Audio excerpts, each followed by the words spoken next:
आप बिहार के सेवक हैं, ना आपके पिताजी और ना आप बिहार के मालिक हैं।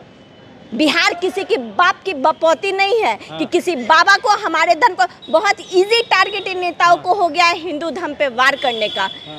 तो ये आपकी बपौती नहीं है। कोई भी हो, चाहे बीजेपी हो, चाहे राजद हो, चाहे कोई भी पार्टी हो, बिहार किसी के बाप की जागीरत नहीं है कि किसी को बिहार में आने से, इस देश के किसी वासी को बिहार में आने से आप रोक दीजिए। अभी हम पटना में हैं और पटना के दीघा में हैं। देखिए, बागेश्वर धाम के बाबा धीरेन्द्र कृष्ण शास्त्री बिहार आ रहे हैं और बिहार के पटना जिला के नौबतपुर में आ रहे हैं। वहीं बिहार में जिसकी सरकार है, उस सरकार के एक मंत्री हैं तेज प्रताप यादव। जो मंत्री हैं वो बोलते हैं कि बिहार में अगर बाबा आएंगे तो उनको आने नहीं देंगे, एयरपोर्ट पर ही रोकने का काम करेंगे, वहीं रोक देंगे। अब बोलवो करते हैं कि बिहार में सरकार किसकी है पता नहीं है, ये बात भी बोल देते हैं। रजनी जी हैं, सबसे पहले सीके टीवी इंडिया में बहुत बहुत स्वागत है। Thank you very much. बाबा को बिहार में रोका जा रहा है, क्या कुछ कहिएगा आप? रोकने वाले हैं कौन? डिप्टी सीएम सीएम है कौन? आपको बिहार की जनता चुनी है, आप एक सेवक हैं बिहार के। बिहार की जनता ने आपको मौका दिया है कि आप बिहार को उन्नति की तरफ ले जाइए। शिक्षा, स्वास्थ्य, रोजगार जैसे मुद्दों पे आप बात कीजिए। इस मुद्दे पे तो आपको एक शब्द नहीं आएगा क्योंकि आपकी शिक्षा है, आगे बोलेंगे नहीं क्योंकि आप तो पावरफुल है तेजस्वी जी, पता नहीं कब कौन सा केस लगा के हमको अंदर कर देंगे।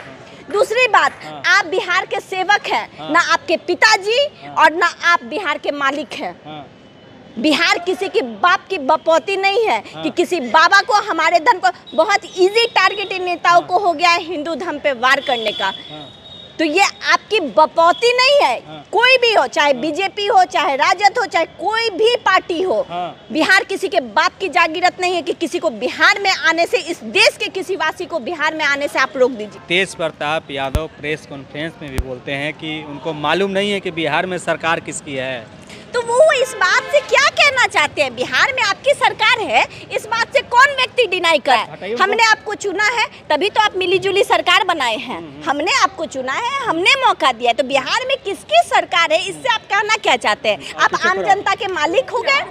आप आम जनता के मालिक हो गए या आप आम जनता के सेवक हैं? आपको एक सरकारी पद दिया गया है जिसकी एक प्रतिष्ठा, गरिमा है, जहां आपको सेवा करना है बिहार के विकास, बिहार की उन्नति करने के लिए, और ये चीजें 5 साल के लिए दी जाती है। खैर, आपके पास तो अब ज्यादा समय भी नहीं रहा, 2 साल रहा।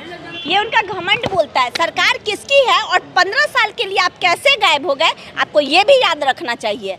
आज आप आए हैं, उस पद को, उस प्रतिष्ठा को बनाए रखिए, सबकी भावनाओं का सम्मान कीजिए। जो मेजोरिटी में है, आप उसकी भावना को आहत करके आप सोचिएगा आप फिर से आ जाए। 15 साल आपकी सरकार नहीं भी थी, ये बात भी आपको नहीं भूलना चाहिए। बोलते हैं एयरपोर्ट पर ही रोक देंगे, रोक के दिखाएं, फिर आने वाली चुनाव में जनता भी तो जवाब देगी। कहते हैं कि यहाँ पर आके लड़वाने का काम करेंगे बाबा। एक वीडियो कोई बाबा जी का दिखा दे जिसमें उन्होंने किसी भी अन्य धर्म के बारे में गलत शब्द बोला हो, अपशब्द बोला हो, एक वीडियो उनका दिखा दे। क्या हम आज हिंदुत्व की बात करेंगे? सामने मंदिर है, हनुमान जी का मंदिर है, वहाँ शिव जी का भी, हम वहाँ पे जाके पूजा कर लेंगे, उनकी आरती गा देंगे, या यहाँ पे जितने भी लोग हैं हम अगर हनुमान जी की बात करेंगे तो इससे किसी धर्म को आहत हो जाएगा? ये उनकी सोच है।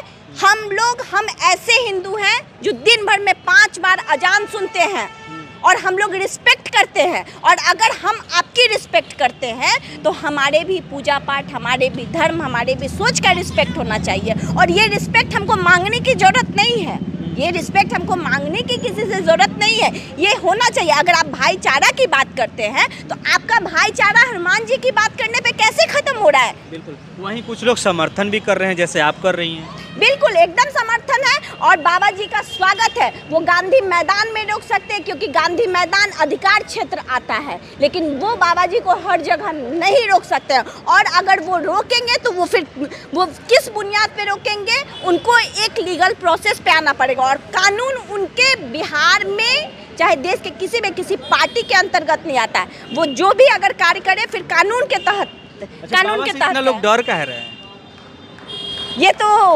ऐसे भी राम का नाम सुन के रावण तो डरता ही था, रावण कैटेगरी के लोग तो डरते ही। वैसे रामो डरते थे। नहीं, रावण जी से राम नहीं डरते थे, ये बात कहना गलत है, ये बात नहीं। अब देखिए, प्रभु की बात को लेके कुछ भी ऐसा मत बोलिए भाई, हमारी भी धार्मिक आस्था है। नहीं डरते तो उनको मारते मारते थक गए, फिर भी रावण तो नहीं मरा था जी। रावण विभीषण नहीं रहते तो मरने वाले थे। अब आप डर था ना, चेंज कर। हाँ ना बोलिए।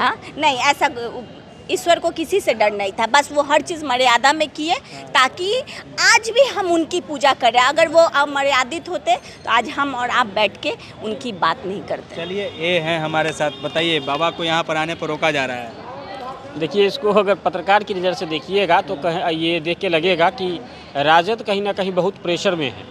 क्षेत्रीय पार्टियों का अस्तित्व खत्म होता जा रहा है, जैसे यूपी में खत्म हो गया।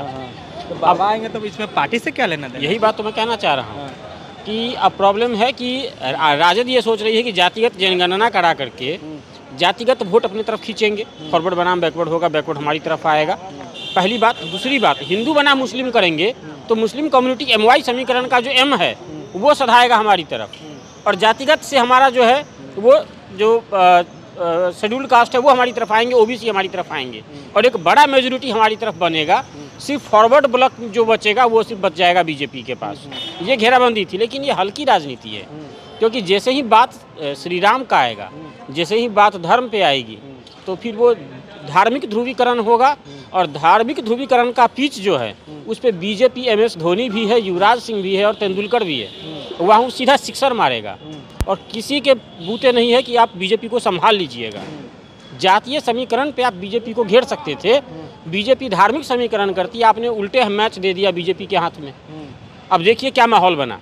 बाबा आते, कुछ कहते, उसके बाद माहौल खराब होता तो पढ़े लिखे मान सकते हैं, पढ़े लिखे शिक्षित व्यक्ति हिंदू भी होते तो कहते देखो बाबा गलत बोलेगा। लेकिन आज कोई ऐसा नहीं मिलेगा, आज कोई ऐसा नहीं मिलेगा जो कहेगा कि RJD सही कर रहा है। ये ऐसा इसलिए कि बाबा आए नहीं, उन्होंने कुछ कहा नहीं। अरे भाई, जब बाबा आएंगे, पंडाल में बैठेंगे, वहाँ 5 लाख लोग होगा, वहाँ रिकॉर्डिंग डिवाइस होगा, वहाँ 85 पत्रकार होंगे, उसके बीच में ना कहेंगे कि कोना में मुंह दाब के इसे कहेंगे चुपचाप हिंदू बन जाओ, मुस्लिम हिंदू बन जाओ, हिंदू बन जाओ, ऐसा तो कहेंगे नहीं। वो जो कहेंगे पूरा लाउड स्पीकर पे अनाउंस होगा ना, तो सबके सामने दिखेगा। अब वो आए नहीं, उन्होंने कुछ कहा नहीं, पहले ही आप समियाना टांग के एकदम जो है सो तलवार लेके तैयार हैं कि मार देंगे, काट देंगे, सेना तैयार कर रहे हैं। अब आप सेना तैयार कीजिएगा तो उधर देखिए अब सवर्ण सेना तैयार कर दिया, हो गया ना धार्मिक ध्रुवीकरण।